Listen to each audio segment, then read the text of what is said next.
नमस्कार दोस्तों, स्वागत है आपका आज के एपिसोड में। आज का जो हमारा डिस्कशन का टॉपिक है वो आप देख सकते हैं कि इसकी हेडलाइंस है Tamil Nadu government to implement 9 schemes for womens welfare and safety, यानी कि महिलाओं के कल्याण और उनकी सुरक्षा के लिए, उनके विकास के लिए तमिलनाडु सरकार ने 9 स्कीम को इम्प्लीमेंट किया है। वो कौन कौन से स्कीम है, इन्हें हम आगे विस्तार से समझने का प्रयास करेंगे।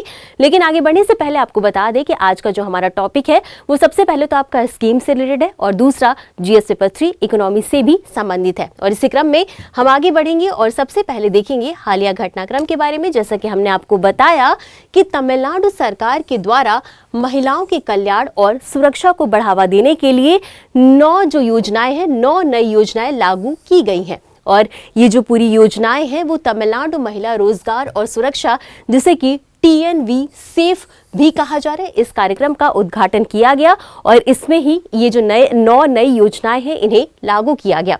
अब बात करते हैं वित्त पोषण की, तो ये जो पूरी 9 योजनाएं हैं ये विश्व बैंक के द्वारा वित्त पोषित की जा रही हैं और इसकी कुल लागत जो है वो 1250 करोड़ रुपए इसकी लागत है, जिसमें कि पहली किश्त के रूप में 147 करोड़ रुपए जारी कर दिए गए हैं।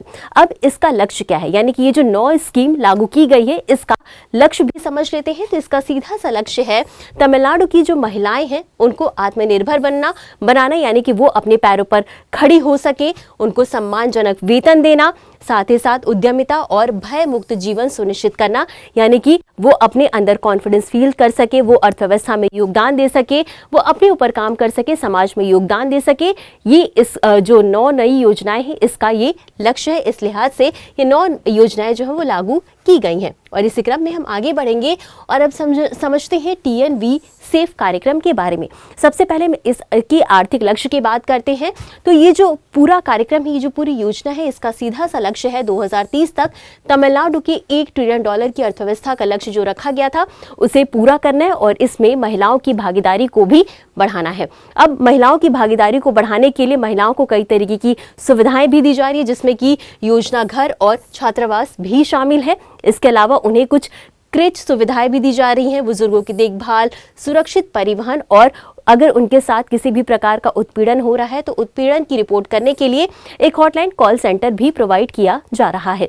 तो इस लिहाज से ये जो पूरी योजना है, ये जो पूरी स्कीम है काफ़ी इंपॉर्टेंट हो जाती है। अब हम आगे बढ़ेंगे और समझेंगे जो तमिलनाडु वी सेफ के तहत जो प्रमुख योजनाएं हैं, वो जो 9 योजनाएं हैं उनके बारे में हम एक एक करके विस्तार से समझने का प्रयास करेंगे। तो सबसे पहले है वुमनॉमिक्स। ये पहली योजना है जिसका सीधा सा अर्थ है, जिसका सीधा सा उद्देश्य है महिलाओं के आर्थिक सशक्तिकरण को बढ़ावा देना, यानी कि महिलाओं को आर्थिक रूप से सशक्त बनाना, उन्हें वित्तीय सहायता प्रदान करना ताकि वो समाज के लिए कुछ कार्य कर सके, अर्थव्यवस्था में योगदान दे सके, अपने पैरों पर खड़े हो सके। और अगला है वुमेन इंफॉर्मेशन बैंक। जैसा कि इसके नाम से ही पता चल रहा है कि इसके अंतर्गत जो भी महिलाएं हैं उन्हें इंफॉर्मेशन दी जाएगी, किस रिगार्डिंग, ताकि जो भी कौशल विकास है, उद्यमिता, मनोवैज्ञानिक परामर्श और रोजगार से संबंधित उन्हें जानकारी प्रोवाइड की जाएगी, जानकारी प्रदान की जाएगी। अगला है सिनर्जी, यानी कि महिलाओं के लिए समन्वित विकास प्रयासों को सुनिश्चित करना। इसमें यह देखा जाएगा कि जो भी सरकारी विभाग है, जो भी गैर सरकारी विभाग है, जो भी निजी क्षेत्र है, उनके द्वारा सहयोग और सहभागिता की बात की गई है, उनके सहयोग से महिलाओं का विकास सुनिश्चित किया जा सके। और इसी क्रम में आगे बढ़ेंगे और अगली योजना है थिरनकुदार, जिसका सीधा सा मतलब है कौशल विकास, यानी कि महिलाओं के कौशल विकास पर यह केंद्रित है। इसमें महिलाओं को तकनीकी जानकारी भी दी जाएगी।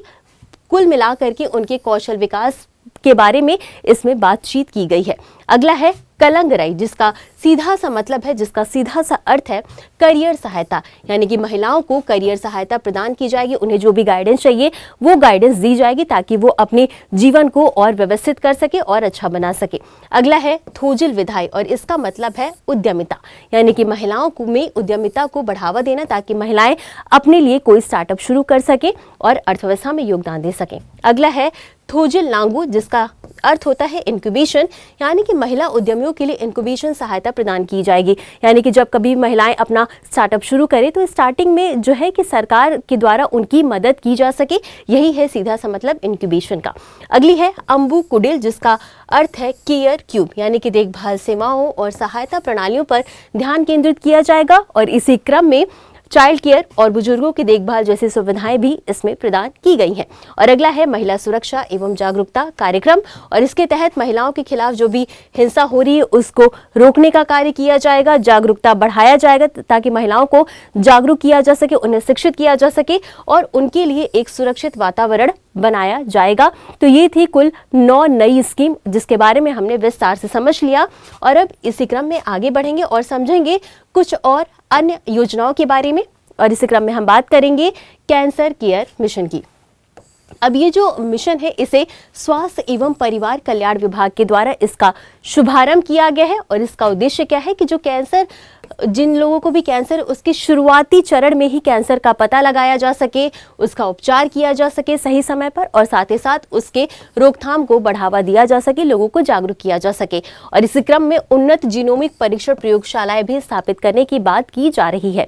और इसके अलावा एक और योजना की बात की गई है जिसका नाम है HPV वैक्सीन योजना। अब इसका लक्ष्य क्या है? तो इसका सीधा सा लक्ष्य है कि 14 वर्ष तक की आयु की जो लड़कियां हैं उनमें अगर सर्वाइकल कैंसर होता है तो सर्वाइकल कैंसर की रोकथाम के लिए वैक्सीन उपलब्ध कराया जाएगा। और इसमें आपको बता दें कि 3 लाख से अधिक बच्चों को इस योजना का लाभ मिलेगा, और इसके लिए सरकार के द्वारा 36 करोड़ रुपए जो है वो आवंटित किए गए हैं। और इसके पहले चरण की बात करें तो इस योजना के पहले चरण में धर्मपुरी, पेरम्बालूर, तिरुवनमलाई और अरियालूर जिलों के सरकारी और सरकारी सहायता प्राप्त स्कूलों में कुल 30,209 बच्चों का टीकाकरण किया जाएगा। और इस लिहाज से ये जो पूरी योजना है, ये जो पूरी स्कीम है काफ़ी इंपॉर्टेंट हो जाती है। और हम आगे बढ़ेंगे और समझेंगे कि आखिर ये जो स्कीम है उनका लक्ष्य क्या है, उनका महत्व क्या है, आखिर ये महिलाओं को आर्थिक सशक्तिकरण कैसे बनाएगा। तो सबसे पहले हम बात करेंगे GDP वृद्धि की। अगर अर्थव्यवस्था में GDP में वृद्धि लानी है तो महिला और पुरुष का बराबर यानी समान रूप से भागीदारी होनी चाहिए। अब अगर महिलाओं की भागीदारी बढ़ाई जाती है अर्थव्यवस्था में तो जाहिर सी बात है कि GDP में वृद्धि भी देखने को मिलेगी। अब महिलाएं अगर शिक्षित होती हैं, महिलाएं अपना कोई कार्य शुरू करती हैं तो इससे क्या होगा, उनकी आजीविका बेहतर होगी और साथ ही साथ उनकी निर्णय लेने की शक्ति बढ़ेगी, निर्णय लेने की क्षमता भी काफ़ी अच्छी होगी। इसके अलावा महिलाओं को रोजगार के अवसर में वृद्धि देने के लिए कई तरीके के नीतिगत उपाय भी अपनाए जा रहे हैं। और जाहिर सी बात है कि तमिलनाडु में महिला श्रम बल भागीदारी बढ़ाने के लिए भी ये पूरी योजना शुरू की गई है। तो ये था आज का हमारा पूरा डिस्कशन का टॉपिक, और इसी के साथ हम आगे बढ़ेंगे और समझेंगे इससे संबंधित, इससे जुड़े एक अभ्यास प्रश्न को। प्रश्न है, TNV सेफ कार्यक्रम के संदर्भ में निम्नलिखित कथनों पर विचार करें। आपके पास 3 कथन है। पहला कथन है, इस कार्यक्रम का मुख्य उद्देश्य तमिलनाडु में महिला श्रम बल भागीदारी को बढ़ावा देना और उनकी सुरक्षा सुनिश्चित करना है। दूसरा कथन है, यह कार्यक्रम संयुक्त राष्ट्र विकास कार्यक्रम के द्वारा पूर्ण रूप से वित्त पोषित है। और तीसरा कथन है कि कार्यक्रम के तहत सर्वाइकल कैंसर की रोकथाम के लिए 14 वर्ष तक की लड़कियों को निःशुल्क HPV वैक्सीन प्रदान की जाएगी। आपको बताना है कि उपर्युक्त कथन में से कौन सा या कौन से सही है। आपके पास ऑप्शंस है, A केवल 1, B केवल 2 और 3, C केवल 1 और 3 या D 1, 2 और 3। और इस प्रश्न का उत्तर आपको हमेशा की तरह कमेंट बॉक्स में देना है। तो आज के लिए बस इतना ही।